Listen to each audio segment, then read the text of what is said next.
Sean bienvenidos, estimados estudiantes de la Cátedra de Finanzas.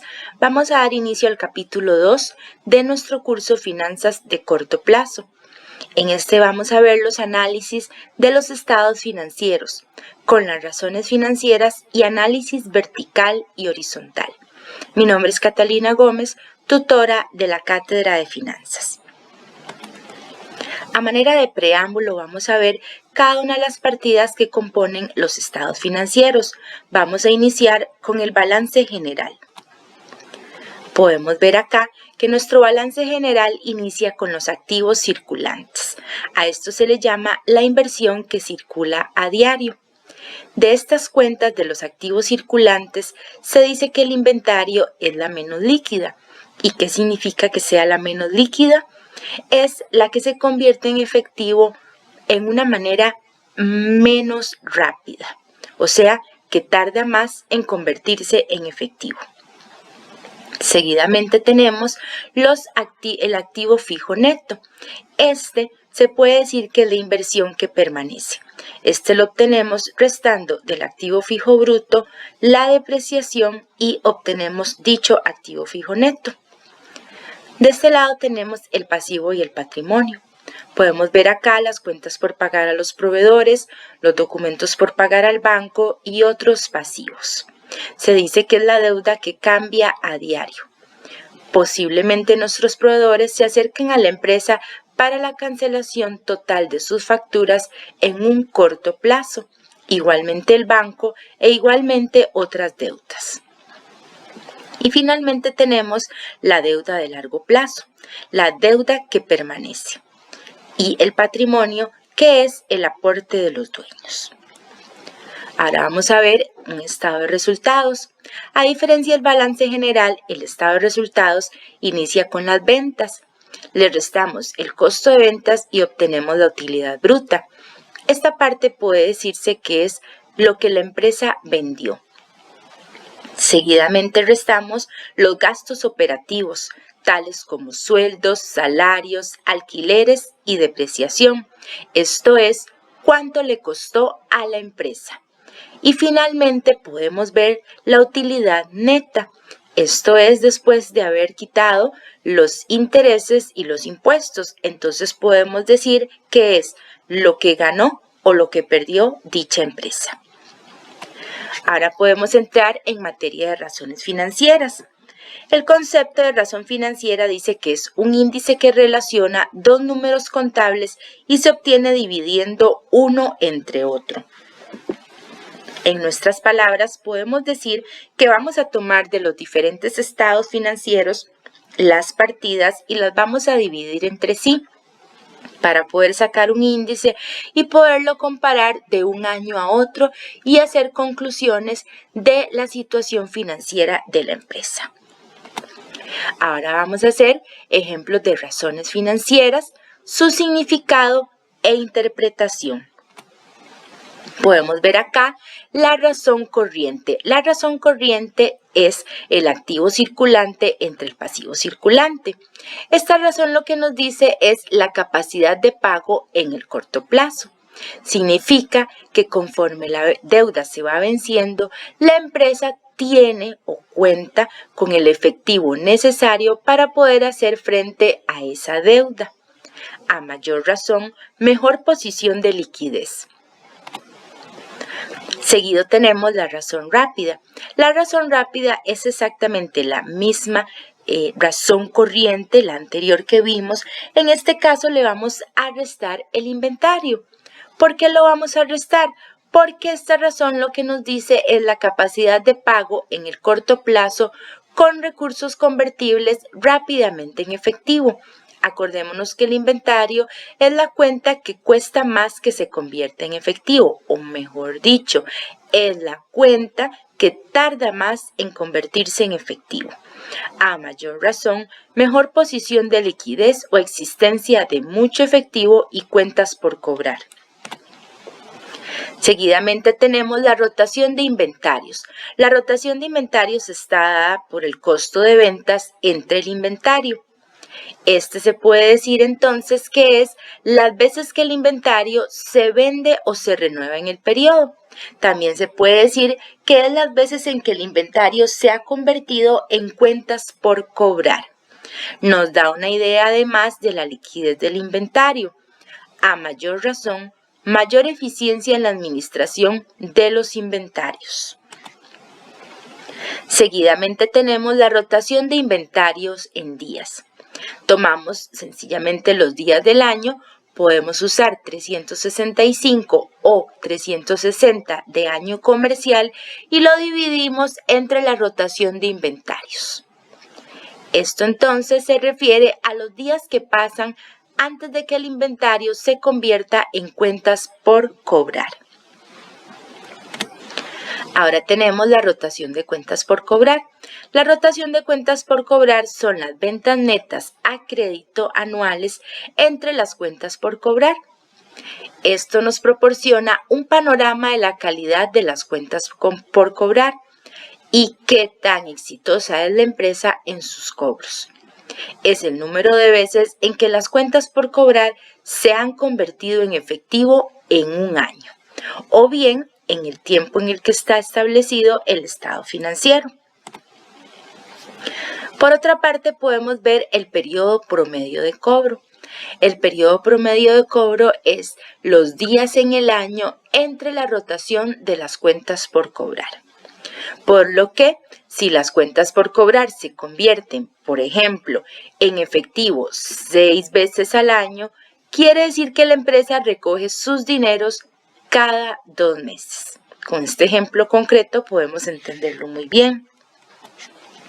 Ahora podemos ver la rotación de activos totales. La rotación de activos totales la podemos obtener dividiendo las ventas netas entre el activo total.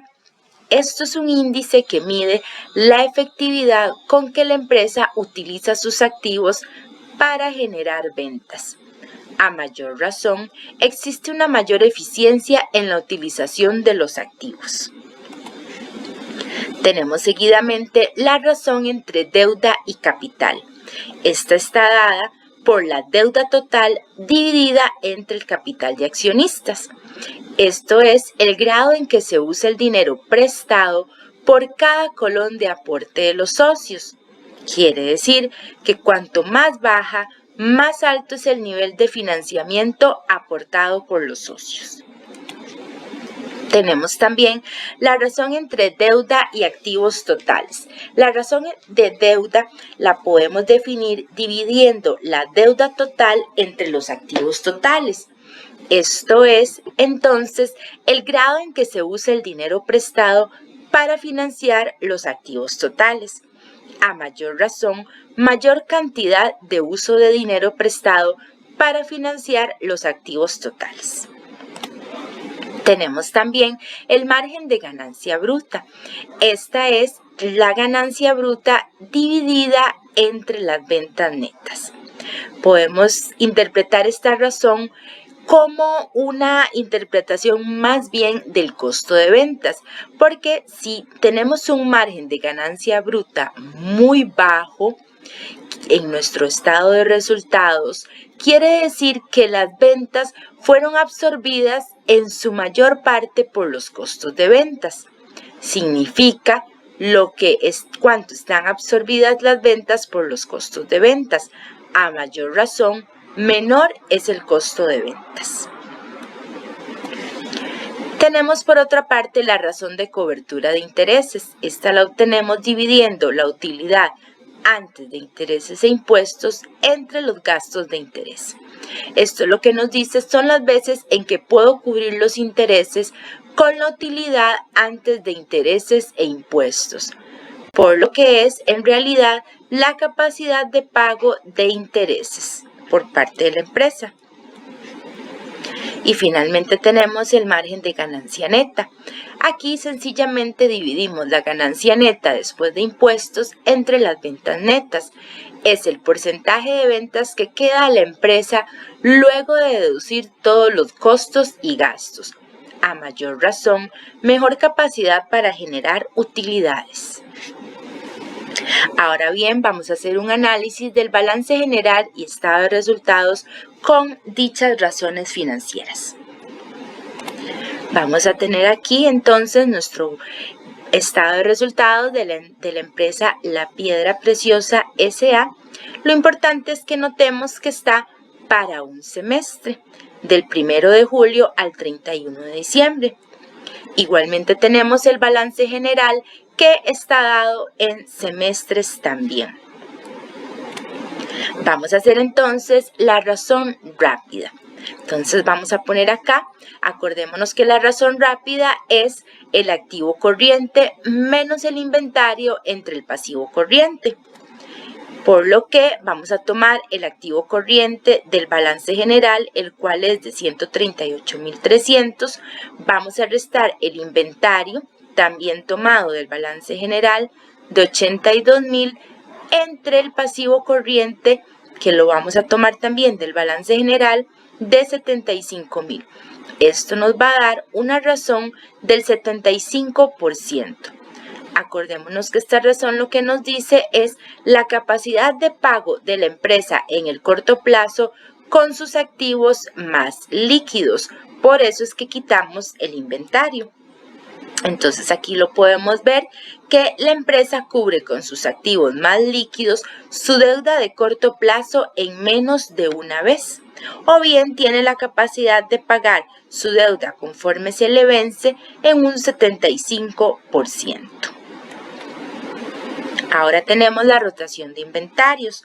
La rotación de inventarios, acordémonos que es el costo de ventas entre el inventario. Ahí tenemos el costo de ventas tomado del estado de resultados y el inventario del balance general. Esta rotación nos dio 5.61. Quiere decir entonces que los inventarios se convirtieron en cuentas por cobrar casi 6 veces en el segundo semestre del año 2013. Ahora vamos a ver la rotación de cuentas por cobrar, la que significa, o más bien es dada por ventas a crédito anuales entre cuentas por cobrar. Esto es entonces, tomamos las ventas a crédito, vamos a asumir que todas las ventas del estado de resultados, que son de 600.000, son a crédito y las vamos a dividir entre las cuentas por cobrar de 34.100. Esto nos dio un índice de rotación de cuentas por cobrar de 17.60. Lo podemos interpretar diciendo que las cuentas por cobrar se convirtieron en efectivo casi 18 veces durante el segundo semestre del 2013. Ahora tenemos la razón de cobertura de intereses. Esta razón es dada dividiendo la utilidad antes de intereses e impuestos del estado de resultados entre los gastos de interés también del mismo estado de resultados. Aquí tenemos entonces que es 80.000 colones, la utilidad antes de intereses e impuestos, y el gasto de intereses fue de 10.000, lo cual nos dio una cobertura de intereses del 8. Significa que la empresa con la utilidad antes de intereses e impuestos cubre hasta 8 veces el gasto generado por intereses.